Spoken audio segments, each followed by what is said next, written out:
Hello and welcome back to the ball. I'm the guy from Asia, and today we're reviewing the Tier 4 Italian tech tree cruiser Raimondo Montecuccoli. That's the closest I'm gonna get to getting it correct. But most of you will probably call it the Mont Montecuccoli is the probably the way that people are gonna butcher it. But it's Montecuccoli, I believe, and her full name would be Raimondo Montecuccoli. Anyway, so this is a game of Domination North, Tier 4 and 5 game, Jaguar, Furataka, Trento, Dallas, Bretagne, New York, Bayonne, Queen Elizabeth. Now, Montecuccoli is one of two cruisers of the Montecuccoli subclass of light cruisers of the Condottieri class, which were a response to the French large destroyer concept, almost like the Italians and the French went through this phase of trying to counter each other with building fast ships. So that means that they kind of focused on being fast cruisers to deal with the large French destroyers. Now these were built from the late 1920s through to the late 1930s, and they mostly served in the Mediterranean during the Second World War. Now, Montecuccoli does have a very diverse career during the war, and she actually even survives the war, and she then is turned into a training ship after the war, and she actually survives until 1964. Now, there's actually still parts of the ship which have been preserved at an amusement park in Italy, so you can always go check those out. I think the parts that have been preserved have been some of the gun mounts, probably the secondary gun mounts, and the main mast has been preserved as well. Now, going on to the review, as always, this is going to be in comparison to the Tech Tree cruisers at the tier. So, survivability, well, you should note that she does come with the compromised trait. She does have below average HP, average armor banding at 6 to 100 millimeters, but she does have the best torpedo protection at the tier, and she's one of only 3 cruisers at this tier which do actually come with torpedo protection, so that's something to almost to take note of. Artillery wise, we have 8 6-inch guns in 4 dual gun mounts. We have A turret, B turret super firing, X turret super firing, and Y turrets at the so we've got 2 fore, 2 aft. Now, 6-inch guns, most common caliber at the tier. They've got a good number of guns, which is quite nice. Now, these guns do have the longest range, and you'll see me actually taking advantage of that range during this gameplay. Well, I say that now, you know I'm recording it live, so I could all balls this up, you never know. Now, as you'll probably see during that gun exchange, we have the worst reload at this tier. We have the joint second worst turret reverse speed. We have the second worst HE shell damage, we have the worst fire chance, we have the worst AP shell damage, so you can kind of already tell where this is all going. We have the worst DPM for high explosives and AP, and we have the worst fire chance, so you're not really going to be raking in the damage, is the best way to put it. Torpedoes. Again, the torpedoes aren't really anything to shout about as well. You've only got 2 launchers, and each launcher has only 2 torpedoes, and you've only got 1 launcher per side, so you only got a broadside of 2 torpedoes, which is, wow, it's pretty poor really. Admittedly, most cruisers at this tier do have broadside, say, 3 torpedoes plus, so you're not exactly massively behind some of them, but it is a little bit lackluster, I guess you could say. Now, because you only have 2 torpedoes in a launcher, you can reload these launchers really quickly.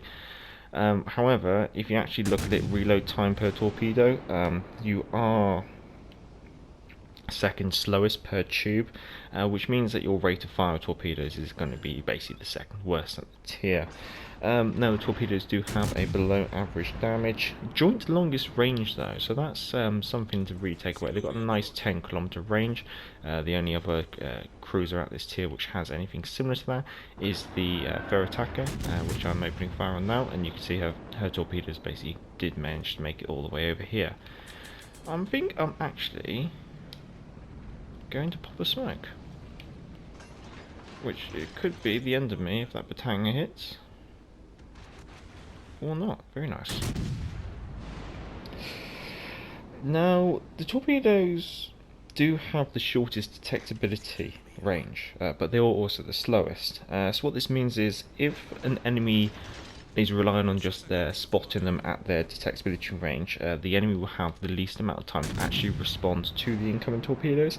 However, if your torpedoes are picked up by sonar, the enemy is going to have the largest amount of time to actually respond to your torpedoes because they're going to be so slow. So it's kind of a bit of swings and roundabouts. Without sonar, the enemy's going to have not a lot of time to respond. With sonar, they're going to have a lot of time to respond to them. Maneuverability, well, she does come with a fast trait, and well, she is the second fastest at 37 knots.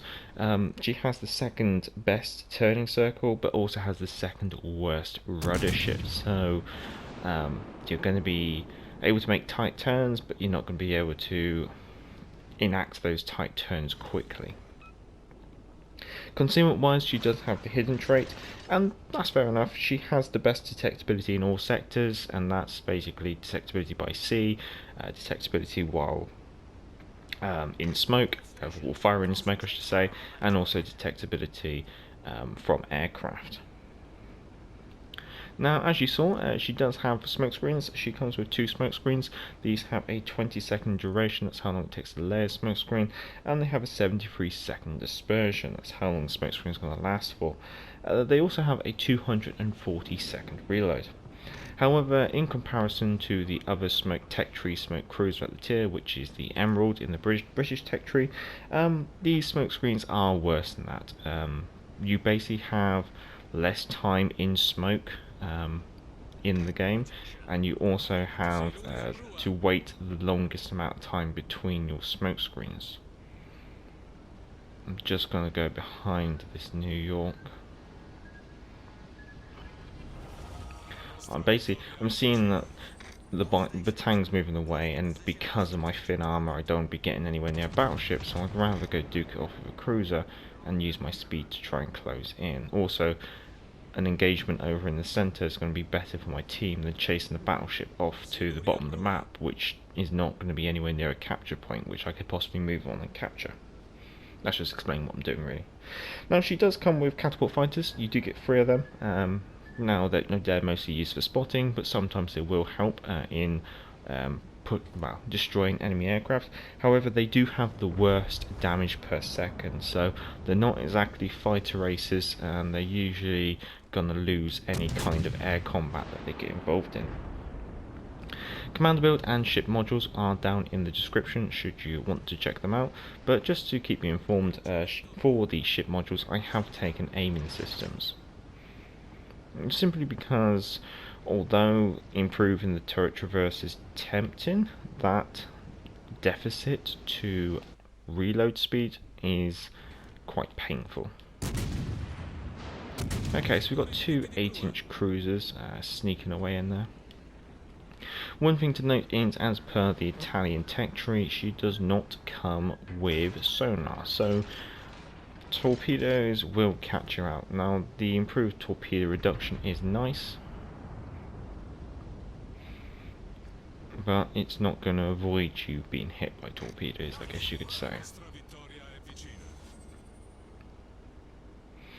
So we've only got a weak enemy, fair attacker in Bravo that we just got to push into. We might even try a bit of AP if that doesn't kill him. 2 shatters, come on.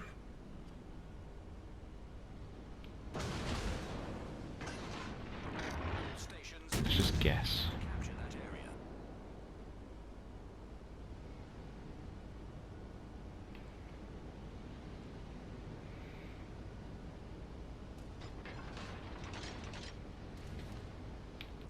Oh, she's a lot faster than I expected.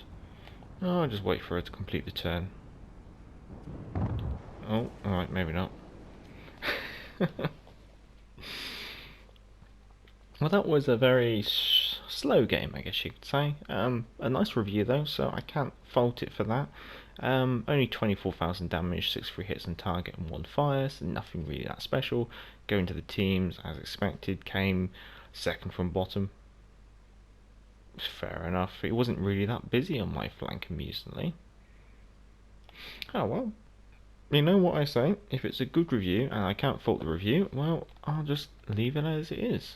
Still made a pretty penny at the end of the day. All in all, my initial impressions of the cruiser, well, having played her through and got fully upgraded, not my cup of tea. Really don't like it, to be totally fair. Um, I'll still do a let's play in it, and I'll see if I can get a better game than the one I've shown you here. Simply because I'm reading through my book most of the time here. But yeah, you can see that the damage is quite low, so your DPM's low on your turrets, your torpedoes a bit The smoke screen just really doesn't fit this cruiser. For a cruiser that travels at 37 knots with this kind of acceleration she has, it feels wrong to slow down and pop a smoke screen which you're only going to get a couple of shots out of, but I don't see how you can use the smoke screen any other way unless you're like running away. More testing required, I think. But yeah, if you've enjoyed the review, give it a thumbs up. If you like this content, feel free to check out some of our other content and maybe subscribe if that tickles your fancy. To our existing subscribers, let's say thank you for your support and contribution. And until next time, I'm the Galloping Major, and back to the ball.